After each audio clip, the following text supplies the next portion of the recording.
اللہ رب العزت نے قرآن پاک میں ارشاد فرمایا، یا ایھا الذین آمنوا لا تحرموا طیبات ما احل اللہ لکم، کہ اے ایمان والو اللہ تعالیٰ کی حلال کردہ پاکیزہ چیزوں کو حرام نہ قرار دو، ولا تعتدوا، اور حد سے تجاوز نہ کرو، ان اللہ لا يحب المعتدین، بے شک اللہ رب العزت حد سے تجاوز کرنے والوں کو پسند نہیں فرماتا۔ اس آیہ کریمہ کے اندر اللہ رب العزت نے حلال کردہ چیزوں کو حرام قرار دینے سے منع فرمایا ہے، اور اسی آیہ کریمہ کے شان نزول کے حوالے سے مفسرین کرام واقعہ نقل فرماتے ہیں کہ حضور علیہ السلام کا وعظ صحابہ کی ایک جماعت نے سنا، اور حضور علیہ السلام کا وعظ سننے کے بعد وہ جماعت حضرت عثمان بن مظعون رضی اللہ تعالی عنہ کے ہاں جمع ہوئی، اور وہاں جمع ہو کر انہوں نے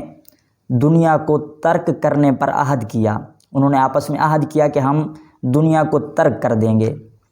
حتیٰ کہ اس بات پر اتفاق ہو گیا ان کا کہ ہم اب اپنی آنے والی زندگی ٹاٹ پہن کر بسر کریں گے، ٹاٹ پہنیں گے ہم، اور پورا دن ہم روزے سے گزاریں گے، اور پوری رات رب تعالیٰ کی عبادت میں گزاریں گے، حتیٰ کہ یہاں تک انہوں نے عہد کر لیا کہ اب ہم آنے والی زندگی میں کبھی گوشت نہیں کھائیں گے، ہم اپنی بیویوں کو چھوڑ دیں گے، ہم خوشبو استعمال کرنا چھوڑ دیں گے، یعنی حلال کردہ چیزوں کو بھی انہوں نے اپنے اوپر حرام قرار دے دیا کہ ہم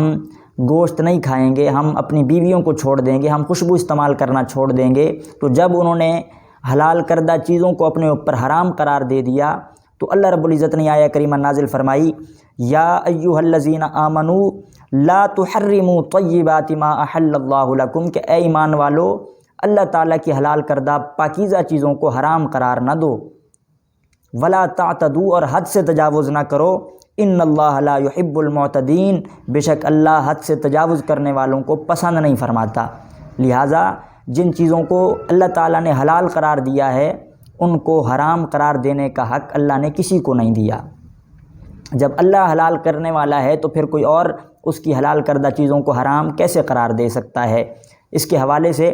مفسرین کرام نے حضرت امام حسن رضی اللہ تعالیٰ عنہ آپ کا ایک واقعہ نقل فرمایا کہ حضرت امام حسن رضی اللہ تعالیٰ عنہ آپ ایک دعوت پر تشریف لے گئے تو وہاں ایک فرقد نامی شخص موجود تھا۔ تو جب کھانا پیش کیا گیا تو اس فرقد نے کھانے سے ہاتھ اٹھا دیا، اس نے کہا جی میں یہ کھانا نہیں کھاؤں گا۔ تو پوچھا گیا کہ وجہ کیا ہے بھائی، تم کھانا کیوں نہیں کھاؤ گے؟ اس نے کہا یہ بڑی عمدہ غذائیں ہیں، بڑی لذیذ غذائیں ہیں، یہ بڑے عمدہ کھانے ہیں، اور میں نے اپنے اوپر عمدہ کھانے حرام کر لیے ہیں، میں یہ کھانے نہیں کھاؤں گا۔ تو جناب حضرت امام حسن رضی اللہ تعالیٰ عنہ آپ فرمانے لگے کہ اس دعوت کے اندر شہد ہے، آٹا ہے، گھی ہے، اور یہ ساری اللہ کی نعمتیں ہیں، اور یہ ساری نعمتیں اللہ نے بندے پر حلال قرار دی ہیں۔ جب رب نے نعمتیں حلال قرار دی ہیں تو تم کون ہوتے ہو اس کی نعمتوں کو حرام قرار دینے والے؟ جب رب نے اپنی نعمتیں تم پر حرام قرار نہیں دیں تو تمہیں کس نے حق دیا ہے کہ تم اپنے اوپر اس کی نعمتوں کو حرام قرار دے دو؟ لہٰذا اللہ رب العزت کی حلال کردہ چیزیں جو ہیں ان کو حرام قرار دینے سے منع کیا گیا کہ اللہ کی حلال کردہ چیزوں کو اپنے اوپر حرام قرار نہ دو۔ حاضرین محترم، اسی طرح امام حسن کے حوالے سے ہی ایک اور واقعہ ملتا ہے کہ حضرت امام حسن رضی اللہ تعالیٰ عنہ آپ کو بتایا گیا کہ ایک شخص ہے کہ جس نے عمدہ غذائیں ترک کر دی ہیں، عمدہ کھانے چھوڑ دیے ہیں۔ تو آپ حیران ہوئے کہ ایسا شخص کہ جس نے اللہ تعالیٰ کی نعمتوں کو اپنے اوپر حرام قرار دے دیا ہے، وجہ کیا ہو سکتی ہے اس چیز کی؟ تو آپ نے پوچھا کہ بھئی اس نے کھانے ترک کیوں کر دیے، اس نے عمدہ غذائیں کیوں چھوڑ دیں، اس نے اللہ تعالیٰ کی ایسی اعلیٰ نعمتیں کیوں ترک کر دی ہیں؟ تو بتایا گیا کہ اس نے عمدہ کھانے فقط اس لیے چھوڑ دیے ہیں کہ وہ کہتا میں اس پر رب کا شکر ادا نہیں کر سکتا، اگر میں اتنی عمدہ غذائیں کھاؤں گا تو پھر میں رب کا شکر ان پر کیسے ادا کر پاؤں گا؟ تو حضرت امام حسن رضی اللہ تعالیٰ عنہ آپ نے بڑی خوبصورت بات ارشاد فرمائی۔ آپ فرماتے ہیں کہ اگر اس کا یہی دعویٰ ہے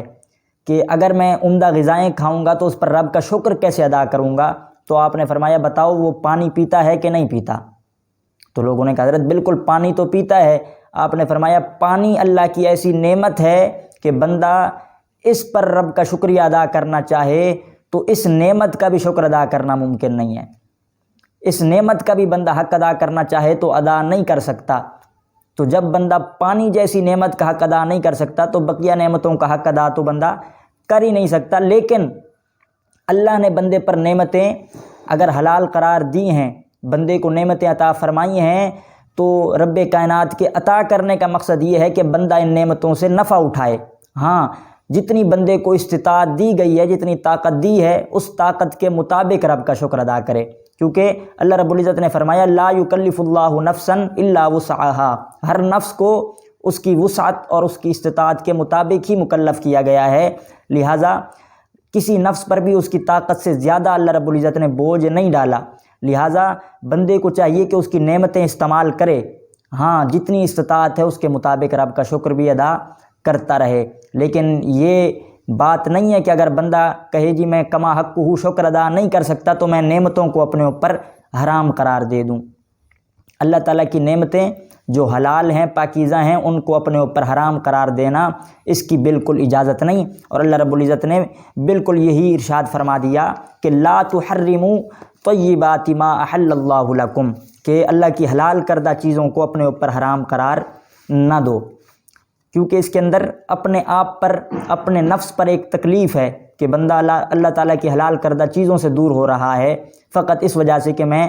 اس کا شکر ادا نہیں کر پاؤں گا۔ تو اللہ رب العزت نے بندے کو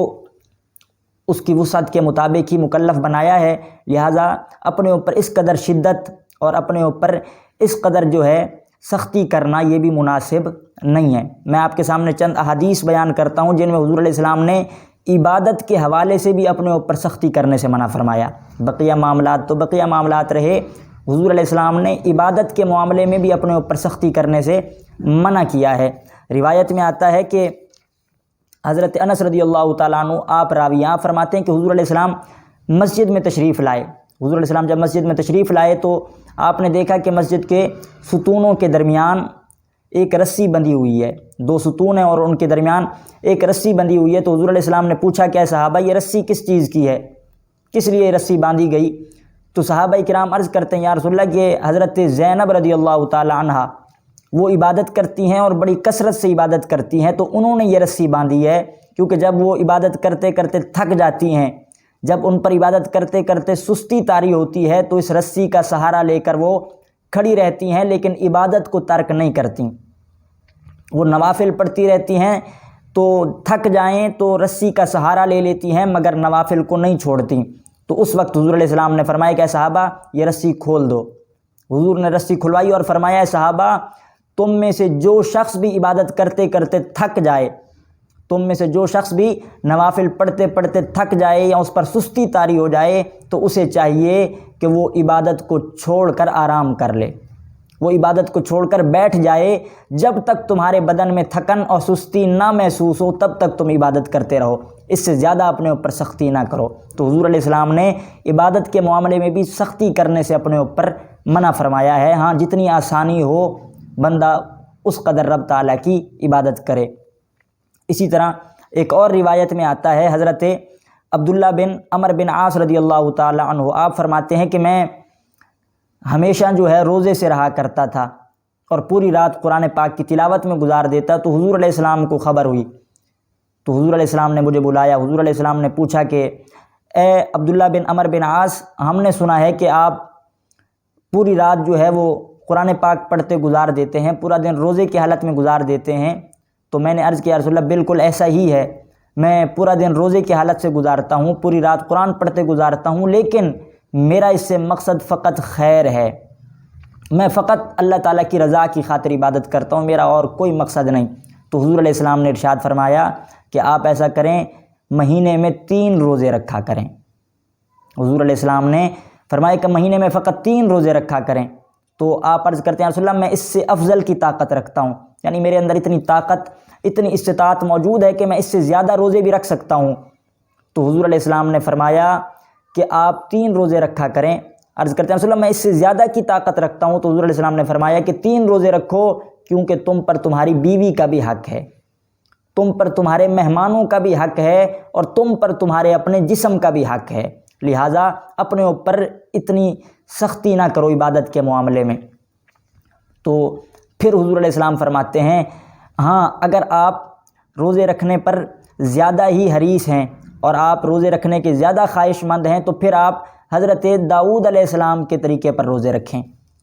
جو حضرت داؤد علیہ السلام کا روزے رکھنے کا طریقہ تھا آپ اسی کے مطابق روزے رکھیں۔ تو حضرت عبداللہ بن عمر بن عاص عرض کرتے ہیں رسول اللہ کہ حضرت داؤد علیہ السلام کے روزے رکھنے کا طریقہ کیا تھا؟ تو حضور علیہ السلام نے ارشاد فرمایا ان کا طریقہ یہ تھا کہ وہ ایک دن روزہ رکھتے تو دوسرے دن افطار کیا کرتے،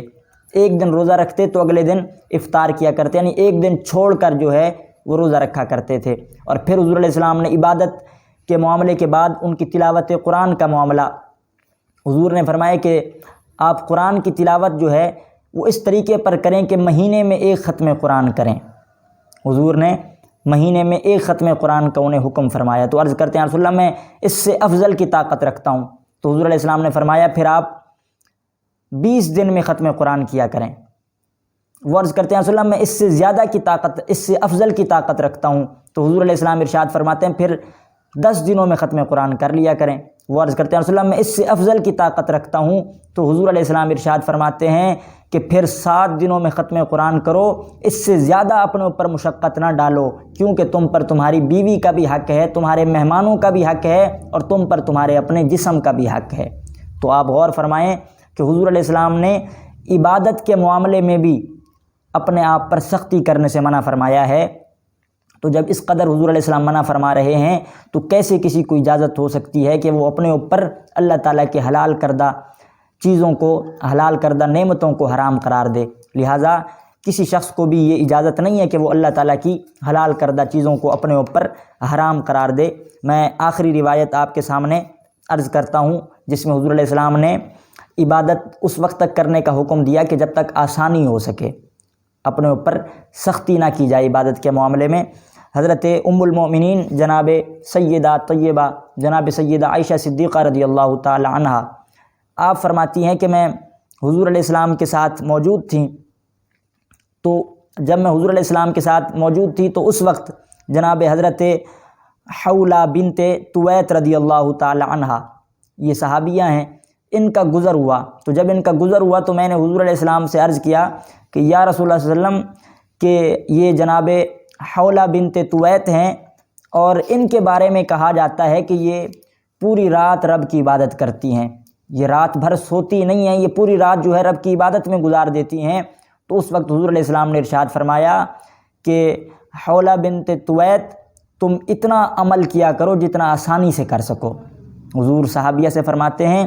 اتنا عمل کیا کرو جتنا آسانی سے کر سکو۔ اور پھر اگلا جملہ جو حضور علیہ السلام نے فرمایا وہ بڑا قابل غور ہے۔ حضور علیہ السلام فرماتے ہیں خدا کی قسم اللہ تعالیٰ نہیں اکتائے گا مگر تم اکتا جاؤ گے۔ تم اتنی کثرت سے عبادت کرو گے جس سے تم اپنے آپ پر سختی کرو گے، تم پر مشقت آئے گی، تم اپنے آپ کو جو ہے وہ اس قدر سختی میں ڈال رہے ہو تو اس سے تم اکتا جاؤ گے، رب اکتانے والا نہیں ہے۔ تو حضور علیہ السلام نے عبادت کے معاملے میں بھی اپنے اوپر سختی کرنے سے منع کیا ہے۔ تو عبادت کے معاملے میں بھی ہمیشہ بندے کو آسانی رکھنی چاہیے، کیونکہ اللہ رب العزت نے قرآن میں فرمایا ہے کہ اللہ رب العزت کا ارادہ ہے کہ تم سے تخفیف کرے۔ اللہ رب العزت تخفیف کرنا چاہتا ہے، تم سے بوجھ کو ہلکا کرنا چاہتا ہے، کیونکہ خلق الانسان ضعیفا، انسان کو کمزور پیدا کیا گیا ہے۔ تو عبادت کے معاملے میں بھی اپنے اوپر سختی کرنے کی اجازت نہیں ہے، اور کسی بھی اللہ کی نعمت کو اپنے اوپر حرام قرار دینے کی بھی اجازت نہیں ہے۔ جو نعمتیں اللہ نے حلال قرار دی ہیں انہیں استعمال کرنا چاہیے، اور رب پسند کرتا ہے کہ بندہ اس کی نعمتوں سے نفع اٹھائے، اس کی نعمتوں سے فائدہ اٹھائے۔ لہٰذا اللہ تعالیٰ کی حلال کردہ چیزوں کو حرام قرار دینے کی اجازت نہیں۔ اور اسی چیز کو اللہ نے قرآن میں بیان فرما دیا کہ لا تحرموا طیبات ما احل اللہ لکم، کہ تم اللہ کی حلال کردہ چیزوں کو اپنے اوپر حرام قرار نہ دو۔